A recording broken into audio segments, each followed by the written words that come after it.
Okay, we'll shoot a little video here about some opinions, thoughts, facts on porting. I've got two 044s here that I built along with a couple other ones over the winter, and it came out all right. 044, another 044. Okay, so there's different styles of building these saws. Okay, I would never tell anybody how to build their saw or say, well, if this guy builds it for you this way, then he's ripping you off because he's not giving me the full pull. I mean, you take both of these saws, you rebuild them, they're stock, same everything, new carburetor, everything's the same on them. Same intake, velocity stack, filter, exhaust, successive serial numbers. Okay, so two of the same saw, road running between them. This one has been machined. Okay, the combustion chamber modded. The take material off the squish. Let's say the squish is at 20 thousandths. And whatever number off the base to bring you where you got to be. This saw was done the same way. Same guy built, I built both of them. Same thing. Except this one don't have the machining. What's going to happen? What are you going to get? This saw is going to be a little bit faster. There's no doubt about it. How much faster? I would say between 4 to 7%.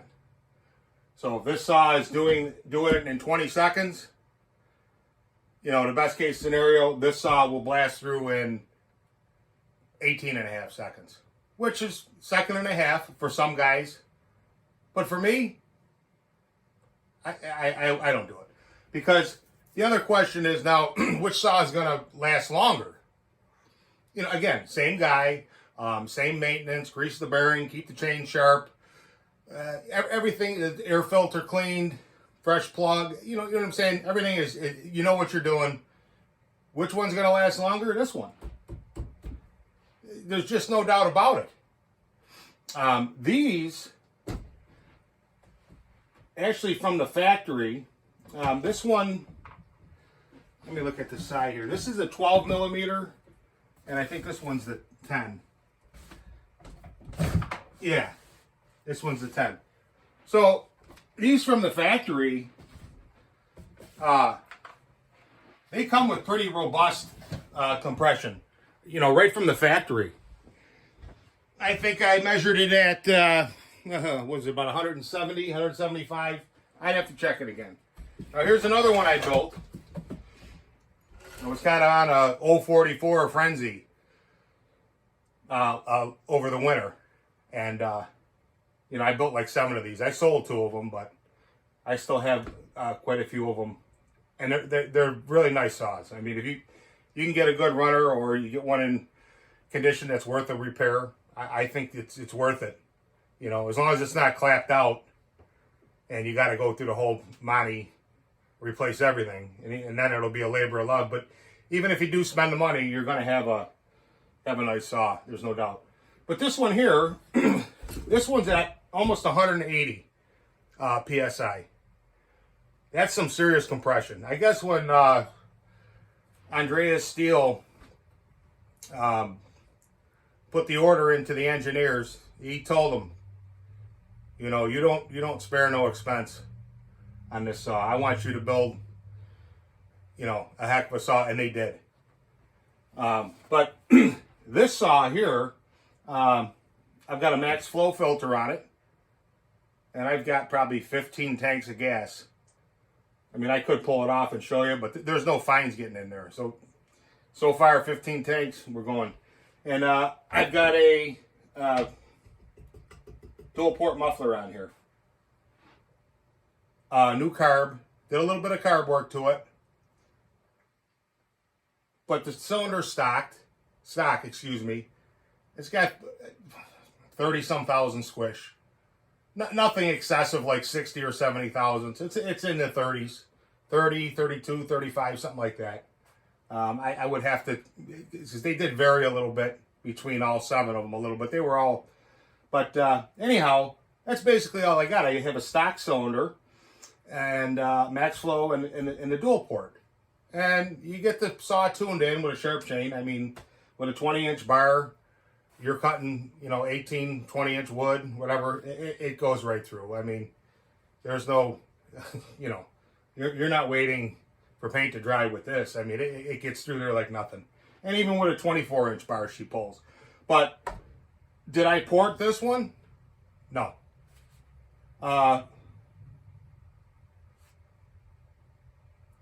I'm pretty happy with the way this thing runs stock and the way I have it set up. How much more would you get? Well, if you did some work to it, you could probably get another maybe 10%, 12%. Maybe if you went cuckoo, 15%. Am I gonna, you could machine the cylinder if you want. I personally, can I machine? Yeah. Do I? Not very often. I mean, I do velocity stacks and parts or whatever, yeah. But actually throwing the cylinder on a 4-jaw, indicating it in, bringing your boring bar in there, and then taking off X amount, taking it off, throwing your 3-jaw on there, put your mandrel on there, and make a cut to gain that little bit. And for what I lose, I just keep it like this. Matter of fact, if somebody had one of these saws and they said to me, probably need some new rings, but it's a good runner, can you build it up for me? I would tell them, yeah, we'll check everything out, put the new rings in there, as long as that's tight, and just put the max flow in the dual port. Or, I could go with my Bush King over here and really get some power out of it. But the point is, you don't necessarily need to machine a cylinder. I mean, I have the lathe right here. I got a 4-jaw chuck and all that. I mean, I can do all the work. But for me personally, I just as soon just cut with this, because these cut very, very well. And like I said, this is almost 180 PSI or somewhere around there stock. So, but yeah. And then we get into this one here. It's the 572 XP. And this one's got some work done to it. But this one only runs about, 140 PSI. So, again, built by the same guy, the same way. Machine work, non-machine work. Yes, the machine work's going to be a little faster. But it's not going to last as long. People say, well, the bearings don't break. No, they don't break. They wear out. They go. I mean, there is no product on this planet, at least that I'm aware of, that you put bearings on there and they last forever. And if you put more compression, more pressure, you're just going to wear them out quicker. It's just common sense, simple physics. I mean, they got a formula for it. Look it up. It's just, that's what it is. And for me, to get that little bit of percentage in a work saw, I wouldn't do it. Now, if you were going to the fair and you wanted to make 3 cuts real quick, okay, I get it. You use every trick you can. You don't run gasoline. You run a different fuel, maybe alcohol or nitro or methanol or But that's a whole different thing.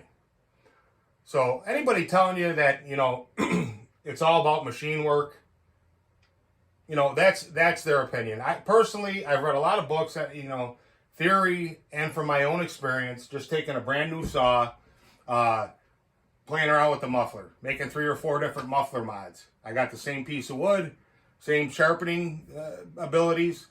Okay, this muffler mod works the best. All right, what do we want to do? Well, on these saws here, their filtration's pretty good.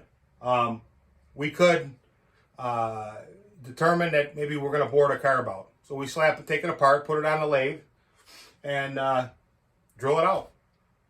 You know, some of these you don't even have to bore out. You're only taking off 10 thousandths, so you got to get them centered, obviously, but you know, and that little bit, that 10 thousandths, 3 hair widths, believe me, it flows more air and they run better.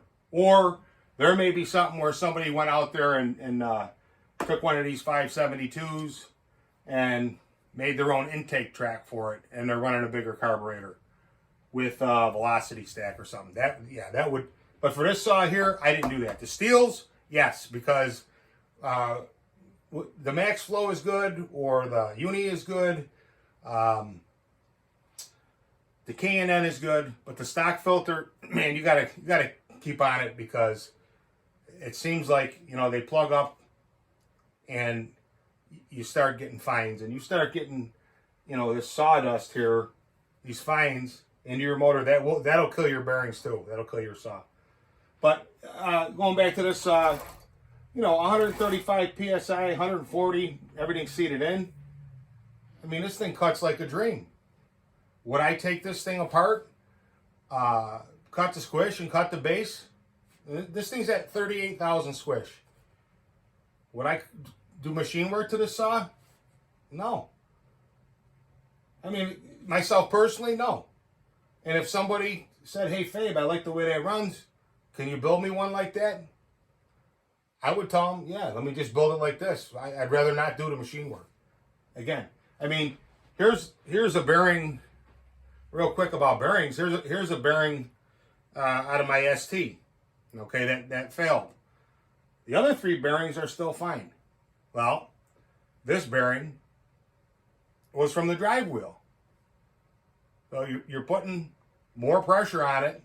You're taking off in gear through the clutch, because it's a standard. And this one failed, and the other 3 are fine.